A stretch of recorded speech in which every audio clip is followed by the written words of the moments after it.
के फिलाणो रईस ॾिने ऐं मुंहिंजो नालो खण माइक में फिलाणो रईस जो सिख से हाणे उनके 2000 इनाम ॾियां थो।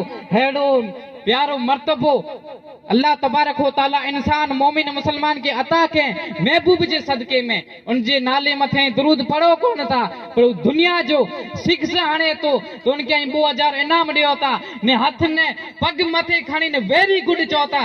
वेरी गुड असा के कोन खपे तो सुभान अल्लाह खपे तो असा के सुभान अल्लाह बेशक यारो मुसलमानो याद रखो हजरत इब्राहिम अलैहिस्सलाम जिक्र जी कितनी वडी फजीलत है।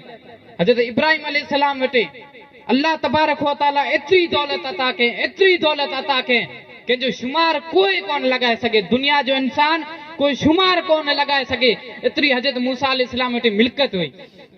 हजरत इब्राहिम अलैहिस्सलाम वटे गोयूं एतरियूं कोई हिसाब करे कौन सके, मियूं एतरियूं कोई हिसाब करे सके कौन, बकरियूं एतरियूं कोई हिसाब करे कौन सके। तो अल्लाह तबारक व तआला पंहिंजे प्यारे फरिश्ते के चतो के फरिश्ता मुझे बंदे जो इम्तिहान वठी अचे, याद रखो अल्लाह तबारक व तआला आके भी चीज दे तो, आके भी मिल्कत दे तो, आके भी दौलत दे तो, उनजो इम्तिहान भी वठे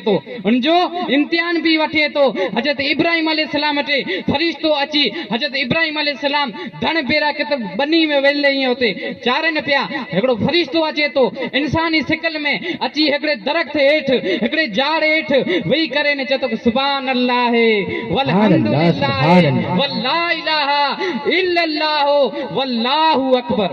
हजरत इब्राहिम अलैहिस्सलाम जे कन में आवाज आयो कि रब जो जिक्र पियो करे कोई न्यारे तो गोले ने हिकिड़ो शख्स लदो हाँ दरख्त हेठ वेठो है न्यारे तो चेक तू मुझे रब जो जिक्र कहते कि जी हाँ आऊं आवाज रब जो जिक्र कियो थे।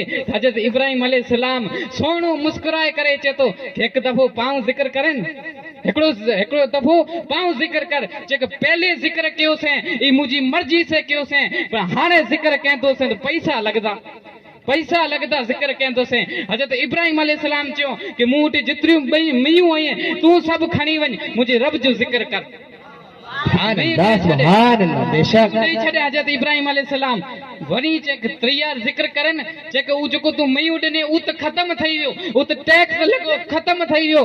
पाऊं जिक्र कहंदो से त पैसा लगदा चेक मुंहिंजी जेतिरियूं छाड़ियूं हुयूं सभु रखी गन रब जो जिक्र कर।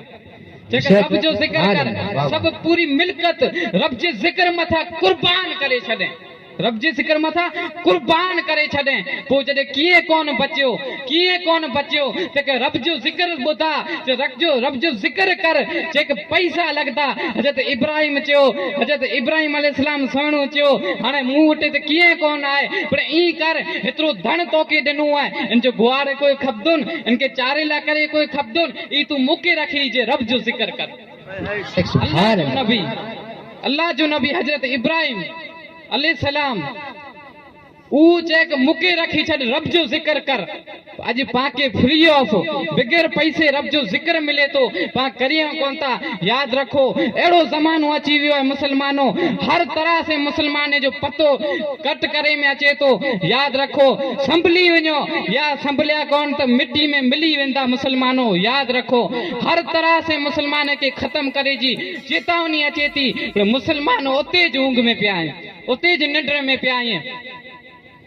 बाक़ी सब को निजाम मिलियो अल्लाह जे रसूल जे सदके में, अल्लाह जे रसूल जे सदके में हर हिकिड़ी नेमत मिलई अने पाके दीन मिलियो इमाम हुसैन जे ज़ात जे सदके में, ज़ात जे सदके में। अने याद रखो ही जो हर जगह मथे 11 जा जलसा थियनि था, हर जगह मथे 11 जा जलसा थियनि था। नातूं पिया पढ़नि, गज़लनि पिया पढ़नि, तकरीरूं पिया करनि। ई कंहिंजो सदको आहे, ई कंहिंजो सदको कोन्हे।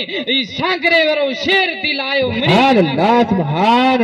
सांगरे जो शेर दिलायो मिणी के जगाए वियो। याद रखो हिन थर इलाके मथे हजरत सैयद काज़ी कबीर अहमद शाह बुखारी जा वडा एहसान है असा मथे जो इल्म जी दौलत असा के अता के, इल्म जी दौलत असा के अता के। अल्लाह तबारक व तआला पा सबने के 5 टाइम नमाज पढ़े जी तौफीक अता फरमाए। व आखिर दावाना अनिल हम्दुलिल्लाह रब्बिल आलमीन। अस्सलामु अलैकुम।